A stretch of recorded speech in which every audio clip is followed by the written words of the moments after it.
wewe wandenza amavi tugiye mu by'imbaraga haje mu byo kwishariza wowe wankoraho wewe hari n'akavungunyikira kanje wavungura wangegeraho Jesus nta muntu utukana ukwiyijuru ya mu muriro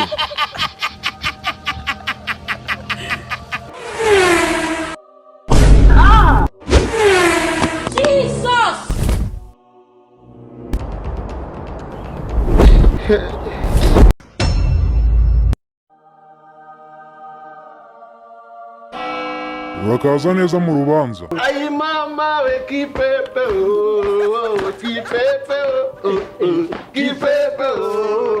ndakumenyesha ko hano urari mu rubanza rw'ijuru. Nutsinda urajya mu ijuru, nutsindwa urajya ikuzimu. Ako njya nibaza nka shitani kunamera twazamuhamagaye tukamusuhuza nabo. Ubwo urumva icyo aricyo kigushishikaje tukamubaza nyine ubugome bwiwe aba ari gukora abantu yajya bugabanya. Shitani buriya niwe watumye tudakira. Buriya shitani yataza kuba umuntu n'umukire cyangwa se n'ibiri mu ijuru ndi kurya nk'imbuto. Iyo niyo mpamvu uri hano kugira ngo tubone ko ukwiye kujya mu ijuru. Vuga amazina yawe urubanza rutangire. Njye uzi ko banyita? Nibyo ndi kukubaza. Gashoka. Sigaho wibeshya si uko witwa? Rudomoro. Oya nibyo sibyo. Rudoviko. Kigingi. Jean-Marie. Ntabwo turi gukina nawe. Damascene. Nyine ndi kugira ngo utoranye mwanga mu igibona ryanje. Niyori. Gabanya imikino mu rubanza. Niyori. Uri umuswa ndabona umuyatana. Vuga amazina yombi urubanza rutangire. Banyita Niyo Nshuti. Ukumva? Navuze amazina yombi. Nitwa Niyo Nshuti. Ariko bamimbye Niyori. Dusanzwe tukuzi. Ugerageze gukoresha ukuri hano. Ugeze kuza mu gasharu se muri abantu baza kugura ibibanza nawe wenda umumenyamo warunzute. Si icyo cyakuzanye hano. Bakwita harya? Bakwitane? Nge ndi Marayika Gabriel. Ngaho nganiriza. Ndakumenyesha ko tutazanywe no kuganira. Icyaha cya mbere ushinjwa ni ubujura.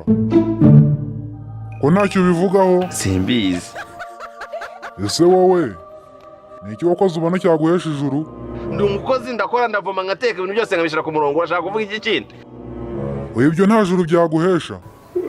Mwayiro mu cyaro rankurikiranye ni Kigali. Ibi ni ibiki?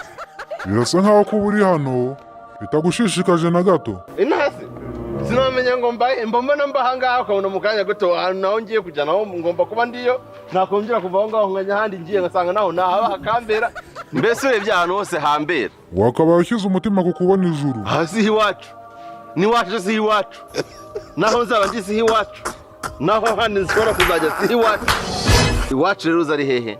Ni muri metero 2 z'ubutaka z'ahantu nzagenda bakanshiringura nzaba imyaka myinshi nta nyirizo uza kunyishuza nta mafaranga y'imisoro ntabyo guhangayika ngo ndarya ibiki saa sita nijoro nta guhangayika ngo iterambere ryanjye ntiryamire ariko inyungu izabiriye nayo izabivuze ubuhuha. Komera Niyori kuko urumva nta kibazo ufite. Yewe ko meze ndabukuza nge ndi Niyori. Uragoranye rwose. Ese hari aho ugeze ubona umuntu ufite imyitwarire nk'iyawe? None se ko mwizera Imana mwayibonye hehe? You will move out of this house. Dodo. Ufite na seki bisha. Jya mu muriro wa mupfapfa we. Ntago byakunda nk'uko utakwiga igifaransa ukuze. Niba ushaka guhangana turabikora rwose. Nabivuze none njyewe ngugira ubyemere. Uye nyibona umuntu ufite imana yo kure umuntu ngatamenya icyo ari cyo. Wowe n'ukuri ko imana urimo amadayimoni nk'igihumba akubaritse. Bino ngusenge. Ibe nukwita mwicaye n'ugasura ibisenga magana cyera n'ogera n'igenda. Ibe ushaka gukora nanjye wowe. Ko umuntu uri kunka.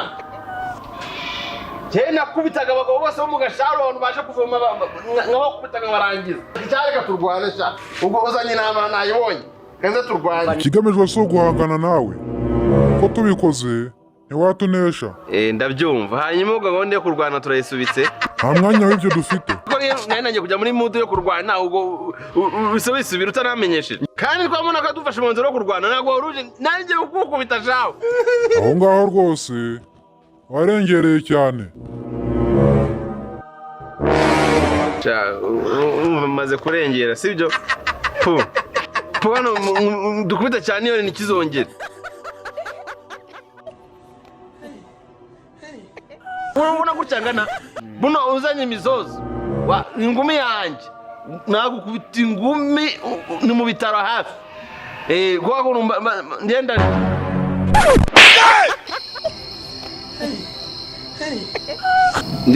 ndi kuma nazi naho magaze Amamvu yari yaguhesha ijuru ya mu muriro mitike rero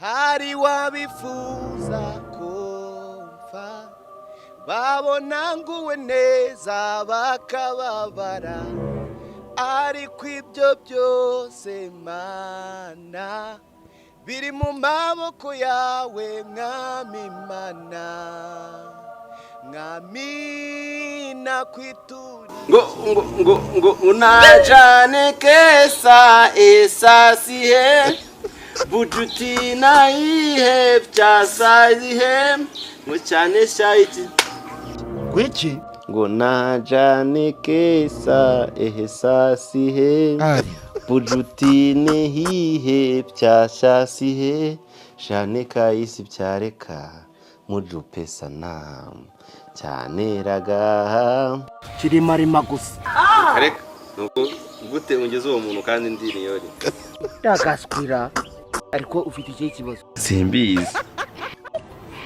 njya nibaza nka shitani kunamera twazamuhamagaye tukamusuhuza ndabo gusa nk'ibyo bivuze ngo bifashe ngo byubake tukamubaza nyine ubugome bwiwe aba ari gukora abantu yajya bugabanya shitani buriya niwe watumye tudakira buriya shitani yataza kuba umunamba n'umukire cyangwa se n'ibiri mu ijoro ndi kurya nk'imbuto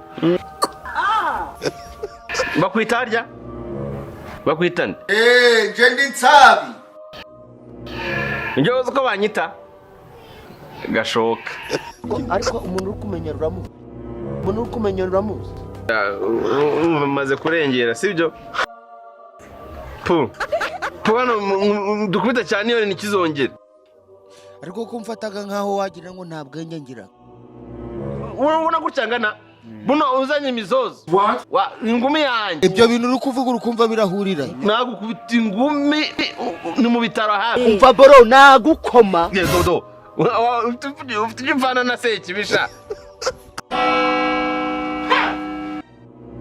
muhawe ikaze mu rubanza komera cyane komera impamvu rero mwese muri hano ni ukugira ngo hagenzurwe imirimo mwakoreye mu isi maze muyihemberwe siwumva imana ishimwe mwami nakwituriki mwami nagushyimirane ku buzima bwanjye ibyo bubiretse uba waririmba gospel ntabwo aribyo byaguhesha ijuru njyewe uko meze ndabukuzi njye ndi niyori kirimarima gusa urubanza rugiye gutangira niba mwera muraba mwijuru hasi iwacu n'iwacu si iwacu naho nzaba ndi si iwacu naho handi nshobora kuzajya si iwacu ariko ufite iki kibazo kibore gusa kimeze nk'ikinyobwa cataye garanti hwere gusa ese mukiri ku isi mwakoze imirimo yabahesha ijuru ndi umukozi ndakora ndavoma ngateka ibintu byose nkabishyira ku murongo urashaka kuvuga iki kintu nimuvuge amazina yanyu urubanza rutangire nitwa niyo nshuti ariko bamimbye niyori nawe vuga amazina yawe ushinzwe ziki reka gusuzugura vuga amazina yawe niba ushaka amahoro wantware ziki nk'uko nabibabwiye ijuru ntabwo ryinjirwamo n'abantu bose ubwo rero murashaka gusobanurira ndetse niba udashaka gukurikiza amabwiriza ntabwo dushobokana we wandenze amavi tugiye mu by'imbaraga hajemo ibyo kwishariza wowe wankoraho wewe hari n'akavungunyikira kanje wavunguraho wangegeraho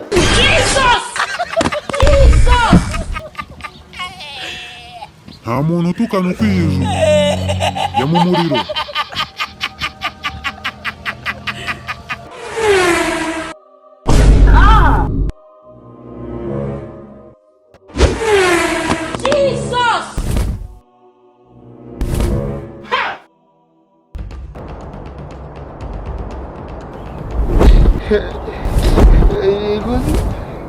ariko mana yanjye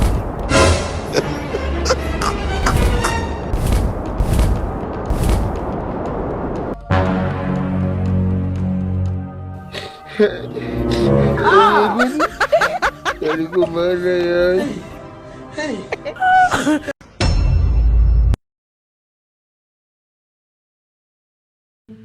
Salama Janti. Pasi, habari gani brother? Muri Afrika bimeze bite? Ni sawa iminsi myinshi. Ase Pasi kwari waranyanze man. Akose Janti ntakwanga ubu niye mpamvu yatuma ngukunda. Wiki, ariko Pasi wabaye utemaye kukivuga nahe bro. Oya ngambwira ikintu cyatuma ngukunda kabisa. None se nagukorera iki nyine cyatuma unyanga ho? Akose Janti. Ku buryo ushobora kumara igihe kingana gutyo utahamagara man. Ariko se Janti reka nkubaze. Koko mugende munsebye akaba content creator rwose bo mu Rwanda. Mugende munsebye mwirirwe mwivuruguta mu byondo. Mugende ngumusakuza ngo muravuga izina ry'umuntu ngo hejuru y'udufaranga yabemereye tw'uturungurungu. Waransebeje rwose n'ukuntu nagufanaga ese mvuga ni nta muntu mfite. Nagusebeje yagoze Pasi koko urumva icyo ngicyo ari ikintu kiri grave cyatuma ushinga urubanza mano kaburana. Oya ariko erega kuriya ni ugusebya umuntu Janti. Gusebya ndetse nasebeje ngewe. Ese ntiwansebeje? Ase Pasi undi ndagusebya urinda uvugana nagusebeje warambyaye wowe. Sinakubyaye ariko nguha amafaranga unyaka amadolari 10 ukayaguha ukambwa ngo agize ikibazo nkaguha amadolari 28. Ariko ibyo ngibyo bitandukanye no kumbyara ntabwo bwabona nagusebeje kuko niyadabutse nkajya gukorera amafaranga. Aha ngaho ibyo reka tubereke hanyuma se buriya yaguhaye angahera ko nabonaga urwanga rwaje. Rwanga. Yaguhaye angahe? Gusa ibyo ngibyo ni ngombwa ko wimbaza. None se aha ko atanagupostinze se mubona nabonye apostinga ko nta video yawe nabonye. Ariko nubwo atayamaye byibura nari nagerageje. Waragerageje guseba. Shut up!